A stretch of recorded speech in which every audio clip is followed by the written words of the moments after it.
नमस्कार दोस्तों, crescent education classes में आप सभी का स्वागत है। उम्मीद करते हैं सभी लोग स्वस्थ हैं और अच्छी प्रिपरेशन दोस्तों आपकी चल रही होगी। उत्तराखंड एलटी 2024 की एग्ज़ाम दोस्तों आपका जल्द ही होने वाला है 18 अगस्त को। हमारा भी दोस्तों पूरा प्रयास है कि आपकी पूरी दोस्तों इसमें मदद की जाए। उत्तराखंड एलटी एग्ज़ाम क्रैकर की हमारी विशेष सीरीज़ दोस्तों चल रही है। आज हम आपके लिए दोस्तों उत्तराखंड एलटी एग्ज़ाम क्रैकर में एक और मॉडल पेपर लेकर आए हैं। दोस्तों ये शैक्षिक अभिवृत्ति का मॉडल पेपर होगा जिसमें दोस्तों आपके 30 प्रश्न होंगे। हमेशा से दोस्तों आपके ये जो मॉडल पेपर है काफ़ी महत्वपूर्ण दोस्तों रहे हैं और आपके नए सिलेबस के अकॉर्डिंग ही दोस्तों हमने इनको डिज़ाइन किया है। तो आज का मॉडल पेपर भी महत्वपूर्ण दोस्तों होने वाला है। इसमें 30 प्रश्न हैं, पूरे के पूरे अटेम्प्ट करने हैं और लास्ट में आपको बताना है कि आपने कितना स्कोर किया। तो चलिए दोस्तों आज की क्लास को शुरू करेंगे। अंत में अपना स्कोर जरूर बताइएगा। इसके अलावा हमारे टेलीग्राम चैनल को भी तुरंत ज्वाइन कर लो, लिंक अबाउट सेक्शन में दिया गया है। तो चलिए दोस्तों आज की क्लास को शुरू करेंगे। दोस्तों आज हम करने वाले हैं एक और मॉडल पेपर दोस्तों ये 13वां पार्ट दोस्तों चल रहा है। हालांकि सीरीज के अकॉर्डिंग हमारा 12 पार्ट है, लेकिन अभी तक दोस्तों हमने आपको 13 मॉडल पेपर नए वाले दोस्तों करवा दिए हैं और ये 13 पार्ट है दोस्तों।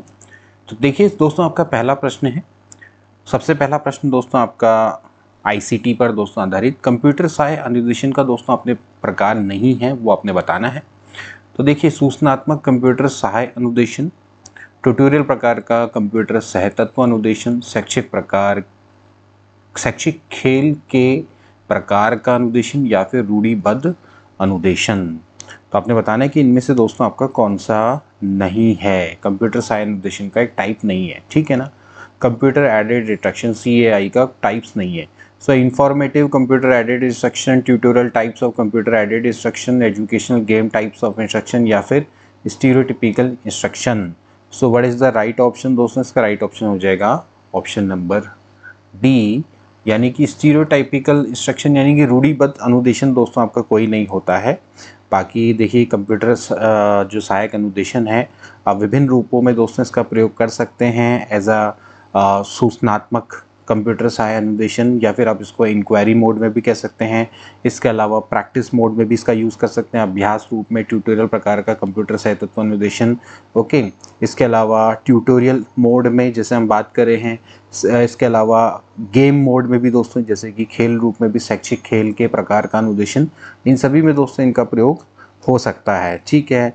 तो इंक्वायरी की बात हो, चाहे यहाँ पर प्रैक्टिस की बात हो, चाहे ट्यूटोरियल की बात हो, चाहे गेम में हो, सभी में कर सकते हैं, लेकिन रूढ़िबद्ध अनुदेशन कुछ भी नहीं होता है। So D option will be right. Okay, अगला देखेंगे, निम्न में से कौन सी आईसीटी का पाठ्य सहगामी उपयोग है? Which of the following is a co curricular use of ICT? Okay, शिक्षकों का वेतनमान तैयार करना, स्कूल पत्रिका का प्रकाशन, परिणाम व रिपोर्ट बनाना, पाठ योजना निर्माण करना। तो आपने बताना है कि इनमें से आईसीटी का को करिकुलर यूज़ क्या है। सो यहाँ पर दोस्तों राइट ऑप्शन क्या हो जाएगा? राइट ऑप्शन हो जाएगा ऑप्शन नंबर बी, स्कूल पत्रिका का प्रकाशन करना, ठीक है। जैसे पाठ्य सहगामी जो गतिविधियाँ होती हैं तो उसमें बेसिकली स्कूल पत्रिका का प्रकाशन इसके अंतर्गत आएगा, ठीक है ना। बाकी अगर देखा जाए तो शिक्षकों का वेतनमान तैयार करना या परिणाम व रिपोर्ट बनाना, पाठ्य योजना का निर्माण करना, ये दोस्तों पाठ्य सहगामी गतिविधियों के अंतर्गत नहीं आएगा दोस्तों। ये बेसिकली आपका प्रबंधन के अंतर्गत आएगा, शैक्षिक क्रियाएं हैं ये।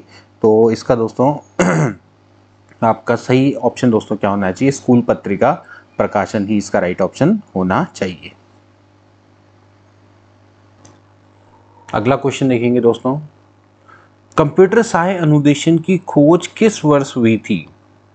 जो कंप्यूटर एडेड इंस्ट्रक्शन के दोस्तों हम बात कर रहे हैं, in which year it was invented? Okay, so 1920, 1925, 50 या फिर 54। सो राइट ऑप्शन क्या हो जाएगा दोस्तों? हमने पहले भी आपको इसके बारे में बताया है, इट शुड बी 1925, ठीक है। तो 1925 में दोस्तों इसकी खोज की गई थी।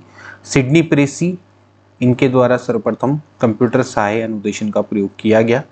तो second option will be right. अगला देखिए क्वेश्चन नंबर 4, व्यक्तित्व मापन की एक तकनीक में कर्ता यानी कि व्यक्ति को अनेक चित्र दिखाकर दृश्य पर आधारित पात्रों के विचारों एवं भावनाओं पर कहानी बनाने को कहा जाता है। ये कौन सी टेक्निक है? ठीक है, तो एक टेक्निक है पर्सनैलिटी मेजरमेंट की, यानी कि सब्जेक्ट है उसको दोस्तों आप क्या कर सकते हैं, कई सारी पिक्चर दिखाते हैं और उसको कहते हैं कि पर इसके आधार पर दोस्तों कोई स्टोरी बनाएं, ठीक है, या अनेक चित्र दिखाकर दृश्य पर आधारित पात्रों के विचारों और भावनाओं पर एक कहानी बनाने को कहा जाता है। तो ये किस तरह की दोस्तों टेक्निक है? क्या ये सोशियोमेट्री है, क्या ये प्रोजेक्टिव टेक्निक है, या फिर कोई ये इन्वेंटरी टेक्निक है, या फिर कोई रेटिंग स्केल है? ठीक, तो इसका राइट ऑप्शन दोस्तों क्या हो जाएगा? ये राइट ऑप्शन हो जाएगा प्रक्षेपी विधियां। दोस्तों ये आपकी प्रोजेक्टिव दोस्तों टेक्निक होती है, ठीक है ना। इस वीडियो में जनरली क्या होता है दोस्तों कि चित्रों को दिखाकर कहानी लिखनी होती है, ठीक है, कहानी लिखने को कहा जाता है दोस्तों उसमें, ठीक है, और इसी के आधार पर हम किसी व्यक्ति के आंतरिक विचारों, उसकी भावनाओं को समझ पाते हैं। तो इसको हम प्रोजेक्टिव मेथड बोलते हैं व्यक्तित्व मापन की। अगला देखेंगे, दर्शन की कौन सी शाखा ने प्रामाणिकता के विकास को शिक्षा का एक लक्ष्य माना है? कौन सी ऐसी शाखा है जो कि मानती है कि प्रामाणिकता का विकास ही शिक्षा का एक लक्ष्य है, या फिर शिक्षा के एक लक्ष्य में से प्रामाणिकता का विकास है? मार्क्सवाद, यथार्थवाद, प्रयोजनवाद, या फिर अस्तित्ववाद? तो इसका राइट ऑप्शन दोस्तों क्या हो जाएगा? इसका राइट ऑप्शन हो जाएगा दोस्तों रियलिज्म, यानी कि यथार्थवाद। अब जैसे नाम से दोस्तों पता लग रहा है कि प्रामाणिकता के विकास को शिक्षा का दोस्तों लक्ष्य माना है। यथार्थवाद क्या करती है दोस्तों? वस्तु के जो अस्तित्व संबंधी विचार है उसके प्रति दोस्तों एक दृष्टिकोण को अपनाती है, या उसके प्रति दोस्तों इसको दृष्टिकोण कह सकते हैं, ठीक है, जो बेसिकली क्या मानता है, जो संसार की जितनी भी वस्तुएं हैं उनको यथार्थ दोस्तों मानता है, ठीक है। जो कुछ भी हमारे सामने है और जो कुछ भी हमें दिखाई देता है वही सत्य है, यही दोस्तों इनकी विचारधारा है यथार्थवाद की। तो प्रामाणिकता के विकास को शिक्षा का एक लक्ष्य माना गया है यथार्थवाद के द्वारा, ठीक है। अगला देखिए क्वेश्चन नंबर 6, निम्न में से कौन सा चरण डेविड कोल्ब द्वारा प्रस्तावित अनुभवात्मक शिक्षण चक्र का एक चरण नहीं है? आपने बताना है कि अनुभवात्मक शिक्षण चक्र का एक चरण नहीं है, स्टेप नहीं है। विचारात्मक चिंतन, ठोस अनुभव, सार संकल्पना, या फिर सूचना एकत्र करना? तो what should be the right option? David Kolb है, इनके द्वारा एक्सपेरिमेंटल लर्निंग साइकिल है, उसकी स्टेज कौन सी नहीं है, which was propose by David Kolb? तो आपने बताना है कि इन चारों में से कौन सा उसका एक चरण नहीं है अनुभवात्मक शिक्षण चक्र का। तो इसका राइट ऑप्शन दोस्तों क्या हो जाएगा? इसका राइट ऑप्शन हो जाएगा ऑप्शन नंबर डी, यानी कि सूचना एकत्र करना। ये दोस्तों इसके चरण के अंतर्गत नहीं आता है, ठीक है, ये इसके अंतर्गत नहीं आता है, ठीक है। मतलब सूचना एकत्र करना बेसिकली है तो सही इसका, लेकिन ये अलग से दोस्तों इसका चरण नहीं है। इसमें विचारात्मक चिंतन, ठोस अनुभव, सार संकल्पना, ठीक है, ये सभी आते हैं। और बेसिकली देखा जाए तो जो ठोस अनुभव चरण वाला जो भाग है इसके अंतर्गत ही दोस्तों आपका सूचना एकत्र करना चरण आता है, ठीक है।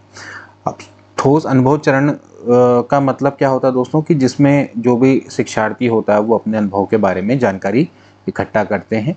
तो अपने अनुभव के बारे में जानकारी इकट्ठा करना एक तरह से क्या है, सूचना एकत्र करना, ये इसी के अंतर्गत आ जाता है, ठीक है। तो विचारात्मक चिंतन है, ठोस अनुभव है, सार संकल्पना है, ये सभी अनुभवात्मक शिक्षण चक्र के अंतर्गत आते हैं, ये सभी इसके फेजेस हैं।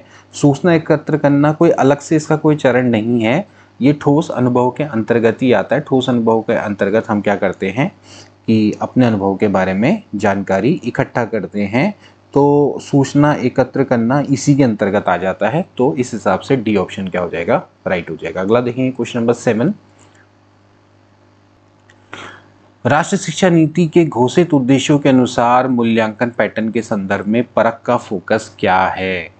यानी कि न्यू जो हमारी नेशनल एजुकेशन पॉलिसी है इसमें जो भी हमारे ऑब्जेक्टिव्स हैं इनके according what is the focus of PARAKH in terms of assessment pattern? Okay, पारंपरिक परीक्षण विधियों पर जोर देना है, रटने और याद रखने को बढ़ावा देना है, 21वीं सदी की कौशल आवश्यकताओं को पूरा करने की दिशा में मूल्यांकन पैटर्न को बदलना है, या फिर मूल्यांकन में प्रौद्योगिकी के उपयोग को हतोत्साहित करना है। तो आप देख सकते हैं दोस्तों कि इसमें से 4 स्टेटमेंट में से 3 स्टेटमेंट आपके नेगेटिव हैं, ये नेगेटिव है, ये नेगेटिव है, ये नेगेटिव है, ये वाला दोस्तों पॉजिटिव है, तो यही वाला दोस्तों करेक्ट हो जाएगा। बेसिकली जो राष्ट्रीय शिक्षा नीति में जो घोषित उद्देश्य हैं उनके अनुसार मूल्यांकन पैटर्न के संदर्भ में परख का फोकस यही है कि 21वीं सदी की कौशल आवश्यकताओं को पूरा करने की दिशा में मूल्यांकन पैटर्न को बदलना है।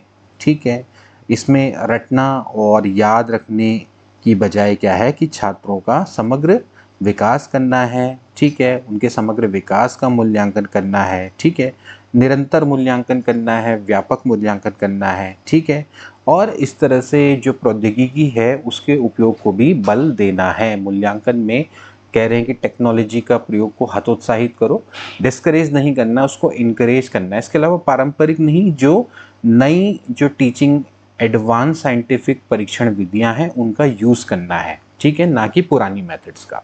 तो सी विल बी राइट ऑप्शन। इसके बाद अगला देखेंगे, सफल छात्रों में क्या आकलन करता है। सफल SAFAL केवल सैद्धांतिक ज्ञान और रटना, मूल अवधारणाएं ज्ञान का उपयोग, उच्च स्तरीय सोच कौशल, शारीरिक फिटनेस और पाठ्येतर क्षमताएं, या फिर केवल तथ्यों और आंकड़ों को याद रखना। तो इसका राइट ऑप्शन दोस्तों क्या हो जाएगा, सफल। सफल का क्या यूज है, सफल क्या आकलन करता है। सफल का अर्थ क्या है दोस्तों, structured assessment for analysing learning. ठीक है, तो structure assessment for analysing learning, ये क्या एसेस करता है। तो ये क्या एसेस करता है दोस्तों, बी वाला ऑप्शन करेक्ट हो जाएगा। ये basically basic concept, application of knowledge and higher order thinking skill, इन सभी का असेसमेंट करता है अमंग स्टूडेंट्स। ठीक है, यानी कि स्टूडेंट्स से उनके बेसिक कॉन्सेप्ट्स कितने क्लियर हैं। ठीक है, वो जो नॉलेज है उसकी कितनी एप्लीकेशन कर पा रहे हैं, उसका कितना इम्प्लीमेंटेशन यूज़ कर पाते हैं, या उनकी हायर ऑर्डर थिंकिंग स्किल्स कैसी, इन सबको असेस करता है सफल।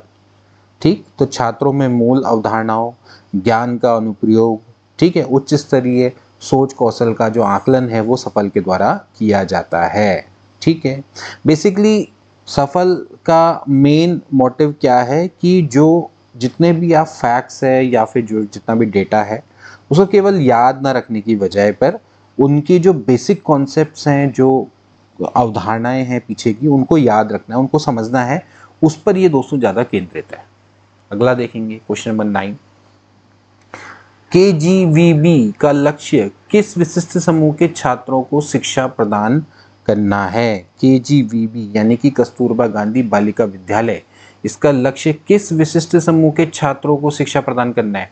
ग्रामीण क्षेत्र के लड़के, वंचित समुदाय की लड़कियां, विशेष आवश्यकता वाले बच्चे, या फिर शहरी क्षेत्रों के बच्चे। तो इसका राइट ऑप्शन क्या हो जाएगा, of course option number b is correct. जो KGVB है, जो वंचित समुदाय की लड़कियां हैं, इनको दोस्तों ये छात्रों को शिक्षा दोस्तों प्रदान करता है KGVB यानी कि कस्तूरबा गांधी बालिका विद्यालय। ठीक है, तो ये वंचित समुदाय की लड़कियों को शिक्षा प्रदान करने के लिए स्थापित की गई। इसमें यहाँ पर लड़कियों को क्या मिलती है, मुफ्त शिक्षा मिलती है, आवास की सुविधा मिलती है। ठीक है, इसके अलावा मतलब रहना खाना सब आपका फ्री रहता है। ठीक, तो ये आपकी सुविधा है जो कि KGVB के द्वारा प्रदान की जाती है। अगला देखेंगे क्वेश्चन नंबर 10। इसके अलावा ये भी बताएंगे कमेंट बॉक्स में कि ये जो कस्तूरबा गांधी विद्यालय योजना है ये कब शुरू की गई। इसके बाद अगला बताएंगे, राष्ट्रीय शिक्षा नीति NEP 2020 के अनुसार निम्नलिखित में से क्या सीखना अधिगम के लिए अति आवश्यक और अनिवार्य है।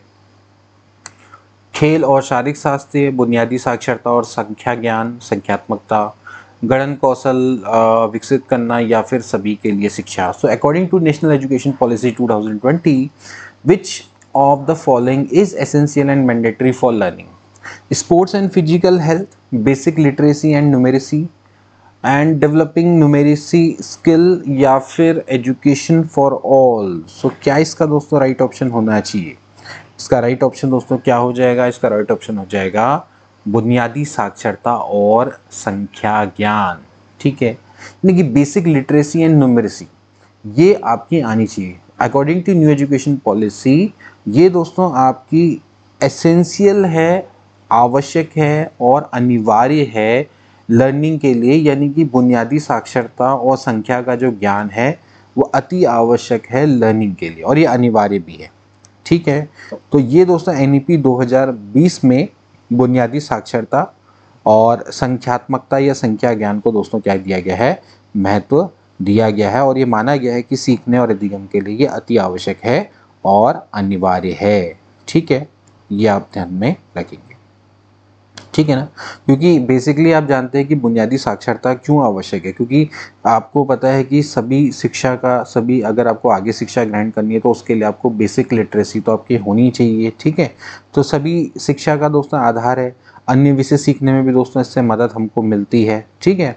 और आपको अगर आगे जीवन में सफल होना है तो जितना उसके लिए आवश्यक कौशल की आवश्यकता होती है तो वो ये आपको प्रदान करता है, इस हिसाब से, ठीक है। अगला देखेंगे, निष्ठा किस पहल के तहत शुरू की गई?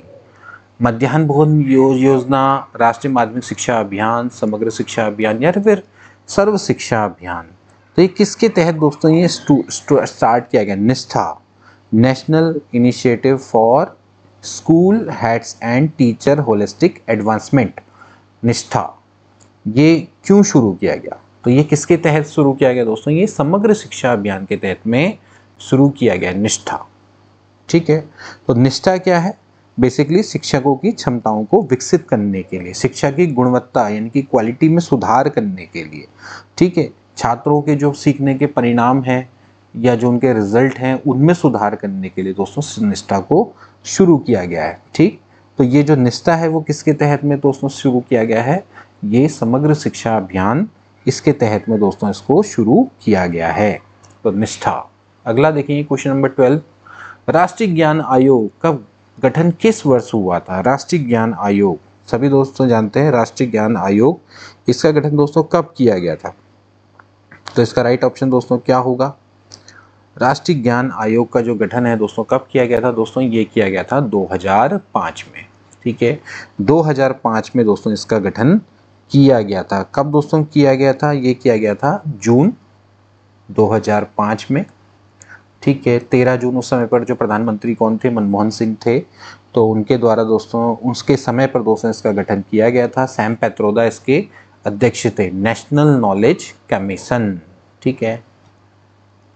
क्योंकि उस समय पे जो मनमोहन सिंह थे प्रधानमंत्री, उनको आवश्यकता हुई कि भाई ज्ञान की आवश्यकता है और नॉलेज को स्प्रेड करना बहुत जरूरी है, तो इसलिए उन्होंने ज्ञान की आवश्यकता को ध्यान में रखते हुए नेशनल नॉलेज कमीशन का दोस्तों यहाँ पर को स्टार्ट किया था, ठीक है। तो नेशनल नॉलेज कमीशन जिसके पहले अध्यक्ष थे सैम पैत्रोदा, और 13 जून 2005 को दोस्तों स्टार्ट हुआ था, जून 2005 में, ठीक। तो 2005 में इसका गठन हुआ था राष्ट्रीय ज्ञान आयोग का। अगला देखेंगे, मुदालियार आयोग, इसका गठन दोस्तों कब हुआ? तो मुदालियार आयोग का दोस्तों गठन कब हुआ? हमने कितने बार दोस्तों इसके बारे में डिस्कस किया है। मुदालियार आयोग जो कि माध्यमिक शिक्षा आयोग के नाम से दोस्तों जाना जाता है, इसका गठन दोस्तों 1952 में हुआ था। 23 सितंबर 1952 को इसका गठन दोस्तों हुआ था और इसके अध्यक्ष थे डॉक्टर लक्ष्मण स्वामी मुदालिया, जो कि उस समय मद्रास यूनिवर्सिटी के कुलपति थे। उनकी अध्यक्षता में इसका गठन हुआ था मुदालियार आयोग। इसने उस समय पे तत्कालीन भारत में माध्यमिक शिक्षा को लेकर अपनी रिपोर्ट प्रस्तुत करी थी। अगला देखेंगे क्वेश्चन नंबर 14, किस सरकारी कार्यक्रम का उद्देश्य सभी बच्चों के लिए गुणवत्तापूर्ण प्राथमिक शिक्षा में सुधार करना और प्रदान करना है? माध्यमिक सेवा क्षेत्र, उप सेवा क्षेत्र, सुरक्षित विद्यालय अधिनियम या फिर सर्व शिक्षा अभियान। किस सरकारी कार्यक्रम का उद्देश्य है कि सभी बच्चों के लिए गुणवत्ता प्राथमिक शिक्षा में सुधार करना और प्रदान करना? तो इसका राइट ऑप्शन दोस्तों क्या हो जाएगा? इसका राइट ऑप्शन हो जाएगा सर्व शिक्षा अभियान। सर्व शिक्षा अभियान है दोस्तों, इसी का दोस्तों उद्देश्य है कि सभी बच्चों के लिए गुणवत्ता पूर्वक प्राथमिक शिक्षा सुधार करना और उनको प्रदान करना, ठीक है। यानी कि प्राथमिक शिक्षा का सार्वभौमिकरण, ठीक है। Universalisation of elementary education, UEE, ठीक है। ये इनका दोस्तों क्या था? मुख्य लक्ष्य था। 2001 में दोस्तों ये शुरू किया गया था सर्व शिक्षा अभियान, और बेसिकली इसका मुख्य कार्यक्रम यही था कि जो प्रारंभिक शिक्षा जो कि कक्षा 1 से लेकर 8 तक होती है, इसको सार्वभौमिक बनाना था, ठीक है। 2010 में इनका लक्ष्य यही था कि जो ये शिक्षा है वो सभी तक होनी चाहिए, सर्वसुलभ, UEE, universalisation of elementary education, इसको 2010 तक प्राप्त करने का इनका लक्ष्य था, ठीक है। तो ऐसे आप इसको ध्यान में रखेंगे। अगला देखेंगे क्वेश्चन नंबर 15, निम्नलिखित में से किस संस्थान को जनपद स्तर पर प्राथमिक और बुनियादी विद्यालयों में सेवारत शिक्षकों की शिक्षा की जिम्मेदारी सौंपी गई है? ठीक है, किस संस्थान को जनपद स्तर पर प्राथमिक और बुनियादी विद्यालयों के सेवारत शिक्षकों की शिक्षा की जिम्मेदारी दोस्तों सौंपी गई है। Which of the following institution has been interested with the responsibility of education of serving teacher of primary and basic school in the district level। तो किन संस्थानों को प्राइमरी और बुनियादी विद्यालयों में जो टीचर्स हैं उनकी ट्रेनिंग की जिम्मेदारी सौंपी गई है? तो किसको सौंपी गई है? DIETS यानी कि डाइट्स को। ठीक है, डाइट्स को। जब दोस्तों आपकी 1986 में नेशनल एजुकेशन पॉलिसी आई थी, उसी के क्रम में दोस्तों आपकी डाइट्स की दोस्तों स्थापना की गई 1987 में। अब देखिए दोस्तों, इसमें भी काफ़ी मतभेद है। कई बुक्स में दोस्तों आपका 1987 लिखा हुआ है, कई जगह पे 1988 है। तो आप दोस्तों डिसाइड करिएगा। वैसे मैंने पहले बोला एक थोड़ा सा कंट्रोवर्शियल क्वेश्चन है, तो कई जगह पे 1987 दिया हुआ है कुछ ऑथेंटिक बुक में, और कुछ जगह पे आपको 1988 मिलेगा। तो आप डिसाइड करिएगा कि इसका क्या होगा, क्योंकि मेरे अकॉर्डिंग तो इसमें मैं अभी इसमें कुछ कह नहीं सकता कि 1987 है या फिर 1988 है, क्योंकि मोस्टली हर जगह पे 98 दिखाई देता है, लेकिन जो कुछ अच्छी पुरानी बुक्स हैं उसमें 1987 ये दिखाई देता है। लेकिन ये दोस्तों इतना 100% है कि ये जो आपकी नेशनल एजुकेशन पॉलिसी थी 1986 वाली, उसके क्रम में दोस्तों इन डाइट्स की स्थापना की गई थी। ठीक है, अगला देखेंगे क्वेश्चन नंबर 16। NCFTE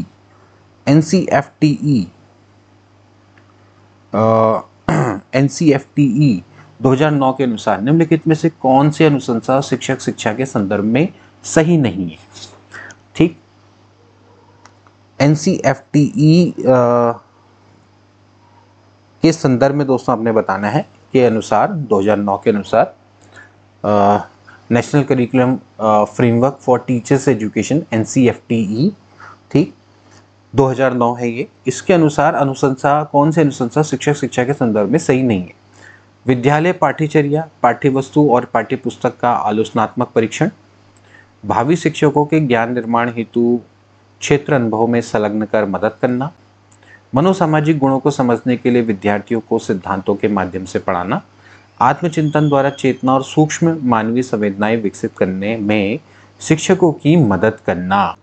तो इसका राइट ऑप्शन दोस्तों क्या हो जाएगा? इसका राइट ऑप्शन हो जाएगा teaching students through theories to understand psycho social qualities, यानी कि मनोसामाजिक गुणों को समझने के लिए विद्यार्थियों को सिद्धांतों के माध्यम से पढ़ाना। ये आपका NCFTE की अनुशंसा के अंतर्गत नहीं आता है दोस्तों। NCFTE 2009 यानी कि national curriculum framework for teacher education, यानी कि शिक्षक शिक्षा के लिए दोस्तों आपका एक तरह का ढांचा है ये, और इसको दोस्तों NCTE, ठीक है, राष्ट्रीय अध्यापक शिक्षा परिषद के द्वारा ही दोस्तों इसको डेवलप किया गया है। और ये दोस्तों ढांचा है जो कि भारत में शिक्षक शिक्षा के डेवलपमेंट के लिए एक तरह से दृष्टिकोण, ये दृष्टि दोस्तों, इनसाइट दोस्तों क्या करता है, ये प्रदान करता है। ओके, अब इसमें बेसिकली क्या है कि मनोसामाजिक गुणों के समझने के लिए विद्यार्थियों को सिद्धांतों के माध्यम से ना समझ लीजिए, ये दोस्तों सिद्धांतों के माध्यम से नहीं, अनुभव के माध्यम से दोस्तों समझने पर ज़्यादा एम्फेसाइज करता है, यानी कि अनुभवात्मक अधिगम के महत्व पर ज़्यादा बल देता है। और जो सिद्धांत है उसको सिद्धांत के बदले अभ्यास के जोड़ने पर ज़्यादा दोस्तों ये एम्फेसाइज करता है। ठीक है, तो इस हिसाब से देखा जाए तो सी वाला ऑप्शन दोस्तों क्या हो जाएगा? करेक्ट हो जाएगा। बाकी सारे स्टेटमेंट अपने आप ही करेक्ट है। अगला देखेंगे राष्ट्रीय कौशल योग्यता फ्रेमवर्क यानी कि NSQF के संदर्भ में आपने बताना कि कौन से कथन सही हैं।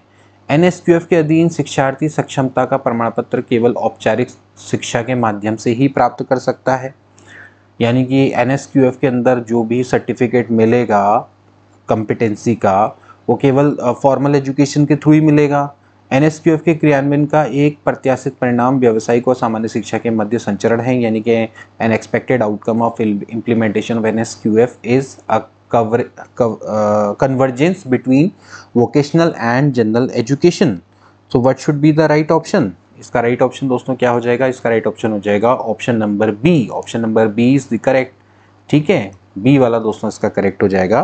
देखिए NSQF की दोस्तों जब हम बात करते हैं तो NSQF के अधीन जो शिक्षार्थी है वो जो भी आपका कॉम्पिटेंसी सर्टिफिकेट जो भी उसको मिलेगा वो केवल औपचारिक शिक्षा के माध्यम से ही नहीं, अन्य शिक्षा निरौपचारिक शिक्षा के माध्यम से भी या अनौपचारिक शिक्षा के माध्यम से भी दोस्तों वो प्राप्त कर सकता है। ठीक है, बाकी NSQF के क्रियान्वयन का एक प्रत्याशित परिणाम व्यावसायिक और सामान्य शिक्षा के मध्य में एक संचरण है, यानी कि expected outcome of implementation of NSQF is the convergence between vocational and general education. क्योंकि इसकी मदद से आप क्या कर सकते हैं दोस्तों, जो वोकेशनल स्टडी है या वोकेशनल एजुकेशन प्राप्त कर सकते हैं, उसके बाद आपको एक सर्टिफिकेट मिल जाता है जिसकी मदद से आप जॉब प्राप्त कर सकते हैं। ठीक है, तो बेसिकली इट इज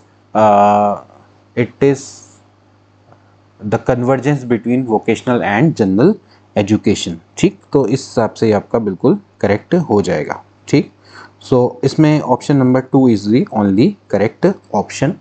अगला देखेंगे क्वेश्चन नंबर 18। एक शिक्षक संबंधित ज्ञान के क्षेत्र में आत्मविश्वास प्रदर्शित करते हुए ई लर्निंग पोर्टल से पहुंचकर जानकारी प्रस्तुत करते हैं, तो इनमें निम्नलिखित में से कौन सा शामिल हो सकता है। एक शिक्षक है, संबंधित ज्ञान के क्षेत्र में आत्मविश्वास प्रदर्शित करते हुए ई लर्निंग पोर्टल से पहुंचकर जानकारी प्रस्तुत करते हैं, तो इनमें से निम्नलिखित में से कौन शामिल हो सकता है। A teacher present information bye accessing it from an e-learning portal, demonstrating confidence in the relevant knowledge area. Which of the following may be involved in this? तो नैतिकता का गैर पालन, नॉन एडहेरेंस टू एथिक्स, अनुचित सूचना coverage, improper information coverage, सामंजस्य और प्रासंगिकता का अभाव, lack of coherence and relevance, या फिर लैक ऑफ टेक्नोलॉजिकल स्किल या लैक ऑफ टेक्नोलॉजी स्किल, तकनीकी कौशल की कमी। तो इसका दोस्तों क्या इसका राइट ऑप्शन होना चाहिए। तो इसका राइट ऑप्शन दोस्तों हो जाएगा नैतिकता का गैर पालन। नैतिकता का गैर पालन इन द सेंस दोस्तों, जैसे आप जानते हैं ई लर्निंग का मतलब क्या है कि आज के ज़माने में दोस्तों जैसे हम ई लर्निंग का कॉन्सेप्ट दोस्तों सिंपल से बड़ा है। तो ये क्या है कि दोस्तों कि जो भी आपके पास इलेक्ट्रॉनिक एसेट्स हैं, ठीक है, और या जो आपकी एजुकेशन है, तो उस पर बेसिकली क्या है दोस्तों, एक तरह का ये एक ढांचा है, ठीक है, जो कि आपको शिक्षा प्रदान करता है, एक सुगम शिक्षा प्रदान करता है, ठीक है, जिसकी इलेक्ट्रॉनिक की या फिर आप इंटरनेट के माध्यम से आप शिक्षा ले पाते हैं। ठीक, तो इसको हम ई लर्निंग के नाम से दोस्तों जानते हैं। अब ई लर्निंग में दोस्तों आप क्या है कि विभिन्न तरह की चीज़ें दोस्तों इसमें होती हैं। अब अगर कोई शिक्षक है वो संबंधित ज्ञान क्षेत्र में आत्मविश्वास करते हुए ई लर्निंग पोर्टल से पहुंचकर कोई जानकारी प्रस्तुत कर रहा है, तो बेसिकली वो क्या कर रहा है कि यहाँ से कोई जानकारी उसको उठा रहा है और बेसिकली वो जो नैतिकता के नियम हैं उनका ना पालन करते हुए इन चीज़ों को प्रस्तुत कर रहा है। ठीक है, तो यहाँ पर नैतिकता एक तरह से क्या हो रही है, उसको अनदेखा किया जा रहा है, अनदेखा किया जा सकता है। ठीक है, क्योंकि कई बार क्या होता है कि हम सही चीज़ों को बताने के लिए हम इंटरनेट का प्रयोग कर सकते हैं। अब बेसिकली देखा जाए तो अब नैतिकता में माना जाएगा कि भाई आप दूसरे की साहित्यिक चोरी कर रहे हैं। ठीक, तो उस हिसाब से अगर आप देखा जाए तो नैतिकता का गैर पालन ये इसमें शामिल हो सकता है कि इसमें जरूरी नहीं है कि नैतिकता का ही हमेशा प्रयोग किया जाए। ठीक है, तो इसलिए यहाँ पर नैतिकता का गैर पालन इसलिए दोस्तों यहाँ पर कहा जा रहा है। तो जब कोई एक शिक्षक है अगर ई लर्निंग पोर्टल के द्वारा पहुँच के द्वारा कोई भी जानकारी को अगर प्रदर्शित कर रहा है तो ये गैर नैतिक होगी, क्योंकि ये इसको शिक्षक के बहाक पर ये कहा जा सकता है कि ये इसने कोई भी चीज़ है जो कि दूसरी जगह से ली है तो वो अनैतिक है ना। तो फिर इसलिए यहाँ पर इसको नैतिक नियमों का गैर पालन भी कहा जा सकता है। तो ए ऑप्शन इसका उस हिसाब से करेक्ट होगा। ठीक है, यदि हम कक्षा अध्यापन को ई अधिगम से संयुक्त करके एक मिश्रित अध्यापन शैली सृजित करते हैं तो यह क्या होगा। यह मिश्रित अध्यापन शैली क्या होगा यदि हम कक्षा अध्यापन को ई अधिगम से संयुक्त करके एक मिश्रित अध्यापन शैली क्रिएट करें, यानी कि if we create a blended teaching style by combining classroom teaching with e learning, it should be, क्या होगा ये क्या समकालिक अधिगम होगा, सिंक्रोनियस लर्निंग, या फिर CAI होगा, या एक ब्लेंडेड लर्निंग होगी, या फिर इसको हेट्रो नॉर्मेटिव लर्निंग या विषमकालिक अधिगम बोलेंगे। इसको दोस्तों क्या बोलते हैं, ब्लेंडेड लर्निंग दोस्तों इसको बोलते हैं।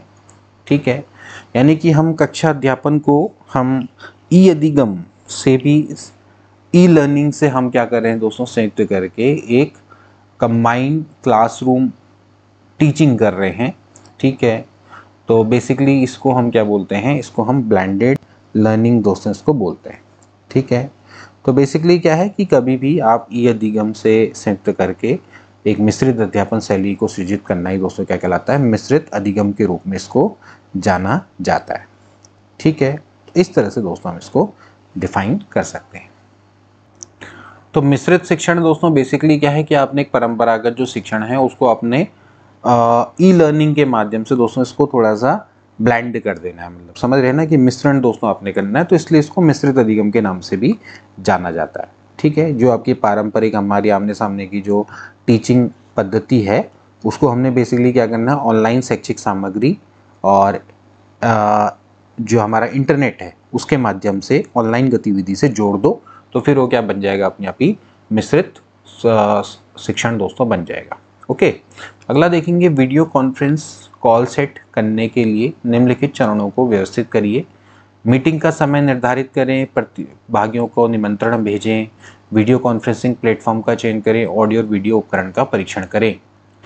तो दोस्तों आपने जब भी वीडियो कॉन्फ्रेंसिंग कॉल सेट करनी है तो आपके क्या क्या चरण होने चाहिए, आपने बिल्कुल उसको चरण में बनाना है। ठीक है, तो सबसे पहले आप दोस्तों क्या करेंगे, आप वीडियो कॉन्फ्रेंसिंग प्लेटफॉर्म का चयन करेंगे, यानी कि select a video conferencing platform. Okay, उसके बाद फिर आप क्या करेंगे, मीटिंग का समय निर्धारित करेंगे, यानी कि schedule of meeting time. Okay, उसके बाद फिर आप क्या करेंगे, प्रतिभागियों को निमंत्रण भेजेंगे, यानी कि send invitation to participant. And then उसके बाद आप क्या करेंगे, ऑडियो और वीडियो उपकरण का परीक्षण भी करें, तो test audio and video equipment. तो इस तरह से दोस्तों इसको 3 1 2 4 ये दोस्तों इसका बिल्कुल करेक्ट होना चाहिए। ठीक है,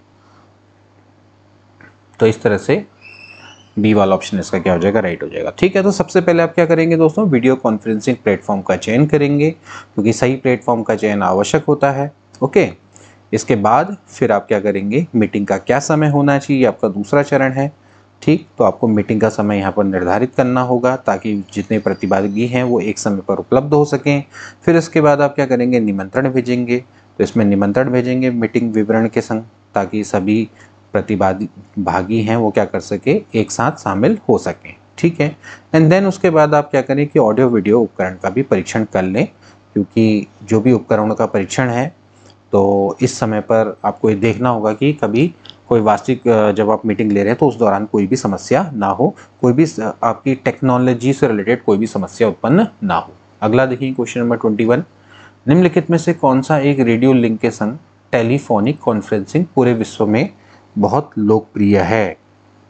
तो कौन सी दोस्तों टेलीफोनिक कॉन्फ्रेंसिंग पूरे विश्व में लोकप्रिय है, टीपीएस टेलीप्रेजेंस, वीडियो कॉन्फ्रेंसिंग या फिर वीडियो टेलीकास्ट। तो इसका राइट आंसर क्या हो जाएगा, वीडियो कॉन्फ्रेंसिंग, अभी जिसकी हम बात कर रहे थे। तो देखिए दोस्तों ये आपका वीडियो कॉन्फ्रेंसिंग है, ये पूरे विश्व में आपका लोकप्रिय है।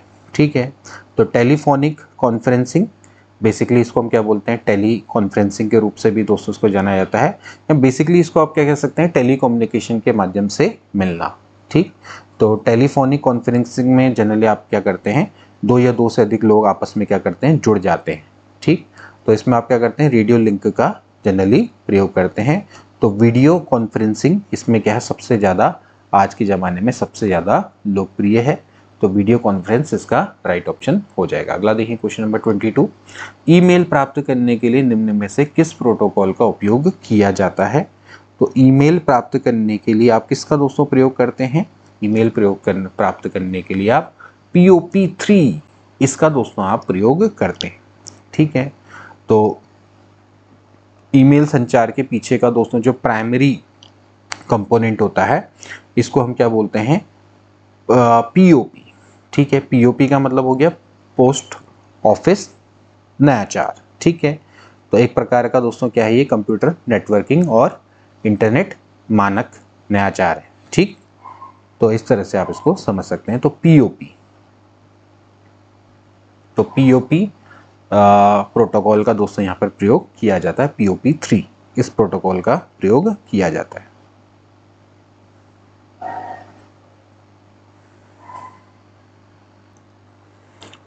अगला देखेंगे दोस्तों क्वेश्चन नंबर 23, निम्नलिखित में से कौन सा कथन असत्य है, आपने बताने हैं। ईमेल के टू फील्ड के में आप जितने चाहें उतने एड्रेस शामिल कर सकते हैं, या उतने ही एड्रेस जितने की ईमेलिंग सिस्टम द्वारा अनुमत किए गए हैं। एक ही ईमेल एड्रेस को टू और सीसी दोनों फील्डों में नहीं डाला जा सकता। तो what should be the right option? इसका राइट ऑप्शन दोस्तों क्या हो जाएगा? इसका राइट ऑप्शन हो जाएगा ओनली टू। ठीक है, आपने बताना है कि कौन सा फॉल्स है। तो दोस्तों एक ही ईमेल को टू और सीसी दोनों फील्ड में नहीं डाल सकता, बिल्कुल गलत है। एक ही ईमेल एड्रेस को आप टू और सीसी दोनों में दोस्तों आप क्या कर सकते हैं? डाल सकते हैं, एंटर कर सकते हैं। ठीक है, तो एक ही ईमेल एड्रेस है, उसको आप टू जैसे किसी को भेज रहे हो, सीसी यानी किसी को कॉपी कर रहे हैं, तो आप क्या कर सकते हैं? उसको कर सकते हैं। ठीक है, तो सेकंड वाला ऑप्शन दोस्तों आपका क्या हो जाएगा? Basically it is the only incorrect option. और ईमेल के टू फील्ड में आप जितने चाहें उतने एड्रेस को आप शामिल कर सकते हैं, या उतने एड्रेस जितने की ईमेलिंग सिस्टम के द्वारा अनुमत किए गए होंगे उतने आप जोड़ सकते हैं। टू का मतलब है कि जिसको आप ईमेल भेज रहे हैं। ठीक है, तो कितने ही जोड़ सकते हैं, या फिर जितने ईमेलिंग सिस्टम के द्वारा अनुमन्य किए गए होंगे उतने आप क्या कर सकते हैं? भेज सकते हैं उतने लोगों को। अगला देखेंगे, जीन पियाजे का नैतिक विकास सिद्धांत किस आयाम के निकटतम संबंधित है? तो जो जीन पियाजे का जो सिद्धांत है वो किसके दोस्तों सबसे पास है? दोस्तों ये क्या है? ऑफ कोर्स कॉग्निटिव यानी कि संज्ञानात्मक। ठीक है, तो बेसिकली ये जो जीन पियाजे का जो नैतिक विकास सिद्धांत है वो किसके निकटतम है दोस्तों? संज्ञानात्मक विकास के संबंध के बहुत ज़्यादा करीब है। तो जीन पियाजे का नैतिक विकास सिद्धांत ये आपके संज्ञानात्मक यानी कि कॉग्निटिव के निकटतम संबंधित है। ठीक है, ये बेसिकली दोस्तों आपका साक्षात्कार विधि है, उस पर दोस्तों ये आधारित है। 1932 में दोस्तों इन्होंने इसको दिया था। अगला देखेंगे क्वेश्चन नंबर 25, पावलोव द्वारा प्रयोग किए गए CS किसे इंगित करता है? CS दोस्तों किसे इंगित करता है? ये भोजन को, लार को, घंटी की ध्वनि को, या फिर भूख को। तो जो CS है दोस्तों वो कृत्रिम उद्दीपक को दोस्तों व्यक्त करता है। और कृत्रिम उद्दीपक दोस्तों कौन है यहाँ पर? ये घंटी की ध्वनि है। ठीक है, कृत्रिम उद्दीपक जो कि क्या होता है? मूल उद्दीपक से जस्ट पहले दोस्तों दिया जाता है। तो पावलोव के सिद्धांत में कौन है? ये घंटी की ध्वनि है। अगला देखिए क्वेश्चन नंबर 26, निम्न में से कौन सा एप्लीकेशन सॉफ्टवेयर नहीं है? MS Windows, word processing software, web browser, या फिर स्प्रेडशीट सॉफ्टवेयर। इसका राइट ऑप्शन हो जाएगा MS विंडोज। ठीक है, ये दोस्तों आपका एप्लीकेशन सॉफ्टवेयर नहीं है। ओके, तो एप्लीकेशन सॉफ्टवेयर नहीं है MS विंडोज, तो A option will be right. अगला देखिए क्वेश्चन नंबर 27, शैक्षिक तकनीकी का प्रयोग सर्वप्रथम किन्होंने किया? अलेक्जेंडर ने, JS रॉय ने, ब्राइमर ने, या फिर के मैककिनॉन ने। तो इसका राइट ऑप्शन हो जाएगा दोस्तों ब्राइमर। इनके द्वारा ही सबसे पहले एजुकेशन टेक्नोलॉजी का पहली बार यूज़ किया गया। अगला देखेंगे, राष्ट्रीय पाठ्यचर्या रूपरेखा 2005 का मुख्य दर्शन क्या है? व्यावसायिक कुशलताएं सीखना, बिना बोझ के सीखना, शैक्षणिक गतिविधियों को सीखना, सतत एवं व्यापक मूल्यांकन। तो इसका राइट ऑप्शन क्या हो जाएगा दोस्तों? बिना बोझ के सीखना, यानी कि लर्निंग विदाउट बर्डन। यही दोस्तों इसका क्या है? मेन फिलॉसफी है नेशनल करिकुलम फ्रेमवर्क 2005 की। अगला देखेंगे, निम्न में से कौन सा इनपुट डिवाइस नहीं है? Input device, joystick, magnetic tape, monitor, या फिर मैग्नेटिक डिस्क। तो इनपुट कौन सा नहीं होगा दोस्तों? ऑब्वियसली बात है मॉनिटर आउटपुट डिवाइस है, तो आउटपुट डिवाइस हो जाएगा। ठीक है, अगला देखेंगे, लास्ट क्वेश्चन है दोस्तों आज का। थोड़ा जल्दी इसलिए करवा रहे क्योंकि पिछले क्वेश्चन में ज़्यादा समय ले लिया। पॉलिटिक्स किसकी रचना है? पॉलिटिक्स रूसो की, अरस्तु की, प्लेटो की, या फिर सुकरात की। तो इसका राइट ऑप्शन क्या हो जाएगा? इसका राइट ऑप्शन हो जाएगा ऑप्शन नंबर बी, अरस्तु की। तो अरस्तु के द्वारा दोस्तों पॉलिटिक्स लिखी गई। तो व्हिच क्रिएशन इज पॉलिटिक्स? तो अरस्तु इसका राइट ऑप्शन हो जाएगा। तो ये थे दोस्तों आज के प्रश्न। आई होप कि दोस्तों आज का प्रश्न पत्र आपको अच्छा लगा होगा। और कितना स्कोर हुआ जल्दी अपने कमेंट बॉक्स में जल्दी से बता दो। अब ऐसे ही मिलेंगे नेक्स्ट पेपर में, तब तक के लिए टेक केयर, गुड बाय।